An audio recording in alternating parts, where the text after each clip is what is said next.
ভোটের আগে আরো বাড়ল কেন্দ্রীয় সরকারি কর্মীদের ডিএ। আরো 4% ডিএ বাড়ল কেন্দ্রীয় সরকারি কর্মীদের। কেন্দ্রীয় সরকারি কর্মীদের ডিএ বেড়ে হলো 50%। রাজ্য সরকারি কর্মীদের সঙ্গে কেন্দ্রের ভাড়া ফের বেড়ে 36%। ডিএ বৃদ্ধি নিয়ে কেন্দ্রীয় মন্ত্রিসভার বৈঠকে শিলমোহর। ডিএ বৃদ্ধির ফলে উপকৃত হবেন প্রায় 49 লক্ষ কেন্দ্রীয় সরকারি কর্মী। উপকৃত হবেন প্রায় 68 লক্ষ পেনশনভোগীরাও।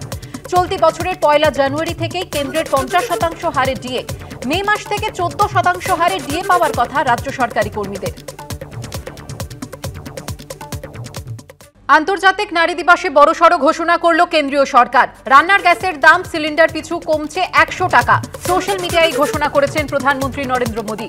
সোশ্যাল মিডিয়ায় প্রধানমন্ত্রী লিখেছেন, নারী দিবসে আমাদের সরকার এলপিজি সিলিন্ডারের দাম 100 টাকা করে কমানোর সিদ্ধান্ত নিয়েছে। নারীর ক্ষমতায়নের প্রতিশ্রুতি অনুযায়ী এবং মহিলাদের জীবনধারাকে সহজ করে তুলতে এই উদ্যোগ নেওয়া হয়েছে। এর পাশাপাশি উজ্জ্বলা যোজনার সিলিন্ডারে আরও 1 বছর ভর্তুকি মেলার ঘোষণাও করা হয়েছে কেন্দ্রের তরফে। 2024-25 অর্থবর্ষ এই সুবিধা মিলবে বলে গতকালই জানিয়েছেন কেন্দ্রীয় মন্ত্রী পীযূষ গোয়েল। সরাসরি ব্যাংক অ্যাকাউন্টে পাওয়া যাবে এই ভর্তুকির টাকা।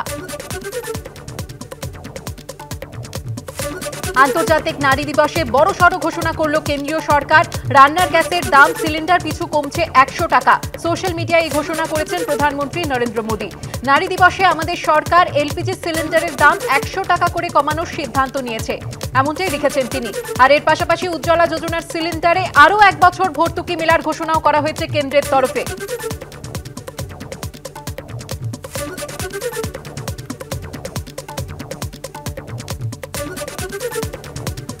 মানুষের সুবিধার জন্য চাইতে বেশি হচ্ছে রাজনীতির ভোট পাবার ভয়ে ভীত হয়ে এটা করেছে।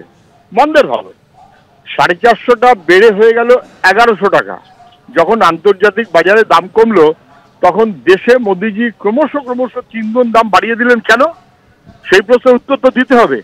উনি যখন এসেছিলেন তখনকার চাইতে এখন আন্তর্জাতিক বাজারে তেলের দাম কম, তাহলে সেই 450 টাকাতে ব্যাক করবেন না কেন?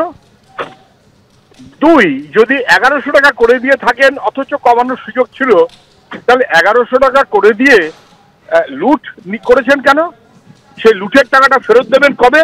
মোদিজির এক স্যান্ডেলে, অর্থাৎ সরকার না, আমি মোদিজি, আমি কমিয়েছি, বাবা ভোটটা দিও। এই যেমন পশ্চিমবাংলায় মমতা ব্যানার্জি করে, এই 750 টাকা বাড়ালাম, মোদিজি না, সরকার না, মমতা ব্যানার্জি পার্সোনালি ঘোষণা করছেন, আমি কমিয়েছি, আমায় ভোট দিও।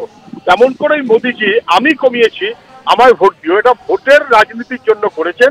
কমানোর অনেক আগে সুযোগ ছিল, উনি না করে এতদিন লুটে রেখেছেন।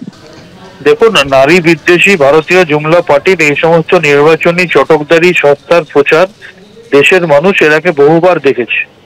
দেশের মানুষ জানে যে 2014 সালে তারা ক্ষমতায় আসার আগে যে রান্নার গ্যাস সিলিন্ডারের দাম 400 টাকা ছিল, এই ভারতীয় জুমলা পার্টির আমলেই সেটা 1200 টাকা হয়েছে।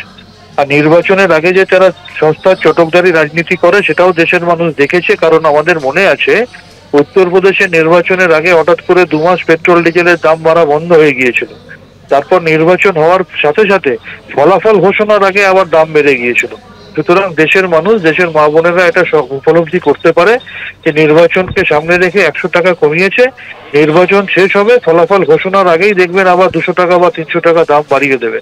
সুতরাং রান্নার গ্যাস বলুন, পেট্রোল ডিজেল বলুন, কেরোসিন বলুন, এগুলো যে গগনচুম্বী দ্রব্যমূল্য বৃদ্ধি বলুন, এই সমস্তটাই যে ভারতীয় জুমলা পার্টির জন্য হয়েছে এটা নতুন করে আর বলার অপেক্ষা রাখে না। তাই এবারের এই চটকদারি ভোটের প্রচারের রাজনীতিতে চিড়ে ভিজবে না।